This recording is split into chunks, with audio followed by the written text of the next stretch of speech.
የከተማ ሰው ስባልሽ ነው ያመጣችው። እነዚህ ጋር ነው የምትኖረው? አባዬ እባክህ እህቴ ለዛ ሰው አትዳራት እባክህ። ለምን አንቺም እናትም ስለፈለጋችሁ የሚሆን ነገር ምንም ነገር የለም። በእኔ መንገድ ነው የምትሄዱት። ጥሩ የከተማ ሰዎች ሰብስባችሁ መታችኋል ይላሉ የአደይ አባት።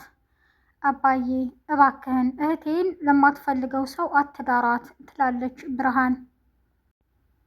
በይ አንቺም እናትሽም የሚያገባችሁ ጉዳይ የለም ይላታል። አሰላሙ አሌይኩም ወራህመቱላሂ ወበረካቱ። ሰላም እንዴት ናችሁ? በአለም ዳርቻ የምትገኙ የነጅሆም ኩኪንግ ቤተሰቦች ሰራተኛዋ አደይ ድራማን ክፍል 64ን ይዤላችሁ መጥቻለሁ። ላይክ፣ ሼር፣ ሰብስክራይብ በማድረግ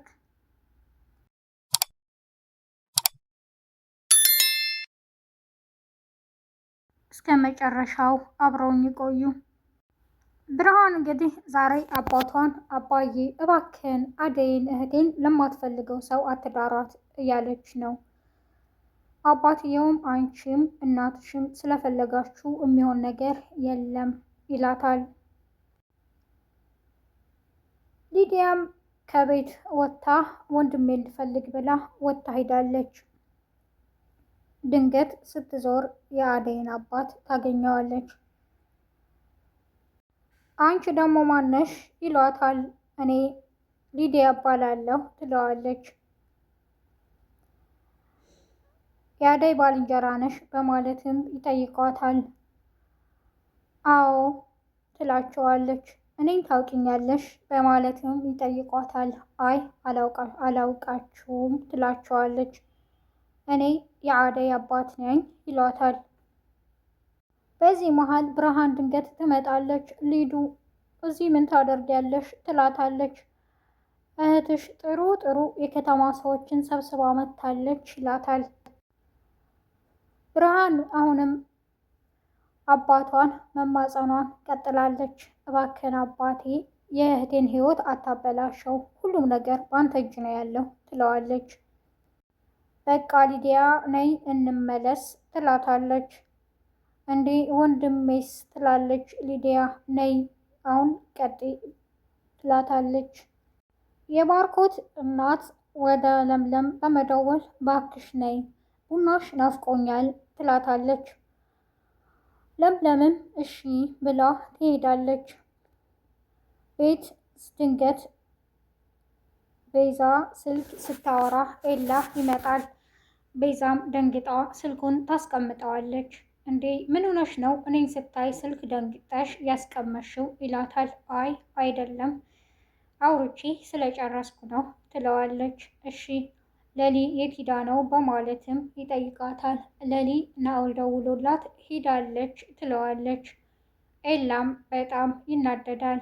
እኔ ምልህ ኤላ ይችን ለሊን ግን ለምንድን ነው የምትጫወትብህ በማለት ታስመስላለች። በቃ አሁን እኔ ናኦል ጋር ልሄድ ነው በማለት ትተዋት ይሄዳል። ቤዛም ለሊ ከዚህ ቤት ከወጣችልኝ በቃ ሁሉ ነገር አልጋ ባልጋ ይሆናል እያለች ብቻዋን ታወራለች። የባርኮት እናት ለምለምን ያወራታል። እኔ ምልሽ ልጄ ግን እናትና አባት አለሽ በማለትም ትጠይቃታለች። አይ እኔ እናትና አባት የለኝም፣ አክስቴ ነበረች። አክስቴ ደግሞ ቤቱ የእናቴን ቤት ሺጣ እኔን የልጆቿ ሰራተኛ አደረገችኝ። አሁን ግን ከብዙ ጊዜ በኋላ ወጥቼ ኤላን አግኝቻለሁ ትላታለች። እና ስለ እናቷም ስትነግራት የባርኮት እናት እናትሽን እኮ አውቃታለሁ ትላታለች። አክስትሽንም አውቃታለሁ፣ ክፉ ነበረች፣ የተረገመች ትላታለች። ፍቅርም ትናደዳለች። ምንድን ነው የምታወሩት ትላለች። እኔ ምልሽ ፍቅር እኔ እናቴ በህይወት ብትኖር ይሄንን ባደርግላት እንዲህ ባደርግ እንዲህ ብላት እላለሁ። ይልቅ እናትሽ በህይወት ካለሽ ነው ሁሉንም ነገር ማድረግ ያለብሽ ትላታለች። አንቺ ስለዚህ አትመክርኝም፣ አያገባሽም በማለት አሁንም ጭቅጭቋን ቀጥላለች። አደይን እነደመቀ ዳይመንድ ስላስፈታት አሁን እያመለጠች ነው። ዳይመንድን እነ ጫኔያሌ መተውታል። አደይም ብዙ ከሮጠች በኋላ ዴቭ ጋር ትሄዳለች። ዴቭም ከታሰረበት ትፈታውና አብረው ወደ ከተማ ለማምለጥ ይሮጣሉ። እንዴ ሊዲያንና እናትሽን ቻው እንበላቸው፣ ሊዲያንም እናንጣ በማለት ወደ አደይ ቤት ይሄዳሉ። እናቷንም በመሰናበት ቻው ብለው ይሄዳሉ። ዳይመንድም እነ ጫኔያለ ስለመቱት ትንሽ ስለተጎዳ ወስደው አደይ የታሰረችበት ቦታ አስረውታል። የአደይ አባትም ይመጣሉ። እንዴ ይሄ ደግሞ ማን ነው? ልጄ የት ሄደች? በማለት ያስጨንቃቸዋል። ልጆ አምልጣለች በዚህ በደመቀ ምክንያት ይሉታል። እናንተ የት ሄዳችሁ ነው? በማለትም ይጮህባቸዋል። ልጄን ፈልጋችሁ አንጡ በማለትም ያባራቸዋል። ደመቀንም አስረውት ስለነበረ በያዙት ዱላ እየመቱ እንዴት ብደፍረኝ ነው የአማና ልጄ አልነበርክ እንዴ? በማለት ይጮህበታል። አባዬ እኔ እኮ ፈልጌ አይደለም እነ ጫኔያለ ሊደፍሯት ሲሉ ያኔ ማለፍ ስለሌለብኝ ነው ይላቸዋል። አሁን ምንም ብትል እኔ አልሰማህም፣ ልጄ እስካልመጣች ድረስ እዚሁ ትበሰብሳለህ ይሉታል። እነ ዴቭም ወደ ቤት ሄደው ቻው ካሉ በኋላ መንገዳቸውን ቀጥለዋል። አሸናፊና ንጉስ ለምን ዳይመንድ የታሰረበትን ቦታ የምታውቀው ከሆነ ሂደን እናስፈታው በማለት ወደዛ አቅንተዋል። ዳይመንድንም እዛ ታስሮ ሲያገኙት ይፈቱትና ያመልጣሉ፣ ይሮጣሉ። ዳይመንድም እንዴ አደይ ወዴት ሄደች? በማለት ይጠይቃቸዋል። አደይ የለችም ከዴቭ ጋር በቃ ወደ ከተማ ሄዱ ይሉታል። እሺ በማለት እኛም እንሂድ ይላሉ። ለሊም በጣም ደስ ብሏታል አደይ ስለደወለችላት። ለባርኮት እናትም አደይ ደወለችልኝ ትላታለች እና አሁን ምን ላይ ናት? በማለትም ትጠይቃታለች። ዴቭ ስላስመለጣት አሁን ከዴቭ ጋር ወደ ቤት እየመጡ ነው ትላታለች። ፍቅር በዚህ መሀል በጣም ትናደዳለች። ምን ልታደርግ ነው የምትመጣው? ትላለች። እናትየዋም ምን ማለት ነው ትላታለች። አደይ እዚህ ቤት ተመልሳ ከመጣች እኔ አልኖርም ትላታለች።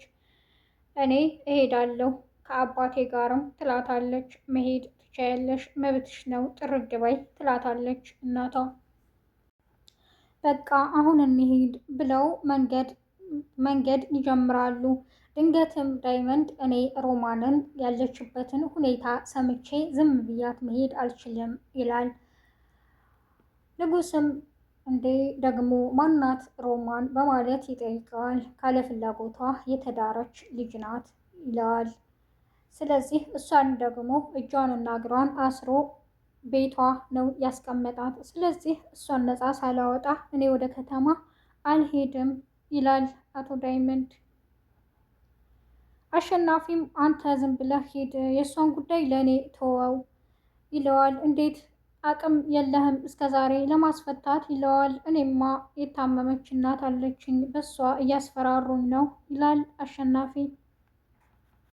ኤላም ወደነ ባርኮት ቤት ይመጣል። እንዴ ኤላ መጣ ትለዋለች ለምለም። አዎ እኔማ መጀመሪያ ከቤዛ ከናኦል ጋር ሄዳለች ስላለችኝ እዛ ሄጄ ነበረ። ናኦል ጋር ሲሄድ ደግሞ ናኦል ቤቱን ሽጦ የለም ወደ ውጭ ወጥቷል ሂዷል አሉን ይላታል። እንዴ አንተ እኔን አታምነኝም ትለዋለች። ናኦል በቃ ሁላችንንም ስለሚፈልግ ዘመድ ስለሌለው ነው እንጂ በሌላ ለምን ታስባለህ ትለዋለች። አይ እንኳን ሄደ በማለትም ይነግራታል። እነ ዳይመንድም ወደ ሮማን ቤት ይሄዳሉ። ባዩት ነገር በጣም ያዝናሉ። እጇንም እግሯንም አስሮ አስቀምጧታል። ንጉስም ለምንድን ነው እንደዚህ ያደረጓት? በቃ አደይን ብታገባ እንደዚህ ነበር የሚያደርጓት ይለዋል። አዎ ቢያንስ እንኳን ደግ ሰው ጨፍረው የዳሩኝ ቤተሰቦቼ ያኔ የሰርጉ ቀን ብቻ የጠየቁኝ ናቸው በማለት ትነግረዋለች። በጣም ያዝናል። ውድ የነጆም የዩቲዩብ ቻናል ቤተሰቦች ላይክ፣ ሼር፣ ሰብስክራይብ በማድረግ እስከ መጨረሻው አብራችሁ ስለቆያችሁ አመሰግናለሁ።